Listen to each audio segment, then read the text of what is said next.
Welcome to Sana Tamil tech YouTube channel.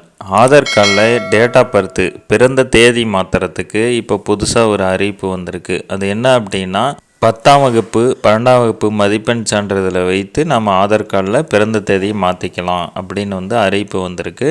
So இது எதனால் அப்படின்னா நிறைய பேர் ஆதார் கார்டில் டேட் ஆஃப் பர்த் பிறந்த தேதியை மாற்றுறதுக்காக நிறைய பேர் மாற்ற முடியாமல் இருக்காங்க.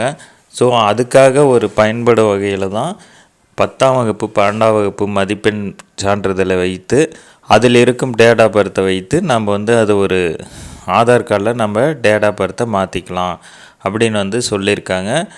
அது மட்டும் இல்லாமல் இது அஃபிஷியலாக இன்னும் ஆதார் வெப்சைட்டில் இன்னும் வரல. மதிப்பெண் சான்றிதழை வைத்து மாற்றிக்கலாம் அப்படின்னு மட்டும்தான் சொல்லியிருக்காங்க.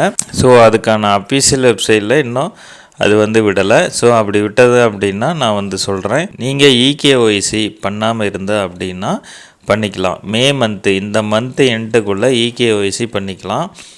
ரேஷன் கார்டில் யார் யார் பேர்லாம் இருக்கோ அவங்க எல்லாருமே அவங்களுடைய ஆதார் கார்டை நீங்கள் இகேஒய்சி பண்ணிக்கலாம் அப்படின்னு சொல்லியிருக்காங்க.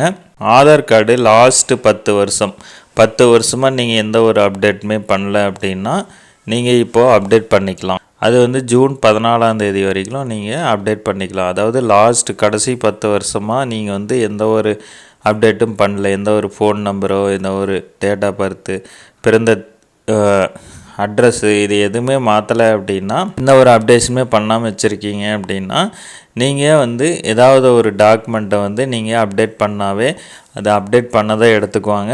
ஜூன் 14ஆம் தேதி வரைக்கும் அப்டேட் பண்ணிக்கலாம் அப்படின்னு விட்டுருக்காங்க. Thank you friends. இந்த மாதிரி தகவல் தெரிஞ்சுக்க நம்ம சேனலை சப்ஸ்கிரைப் பண்ணிக்கோங்க. தேங்க்யூ.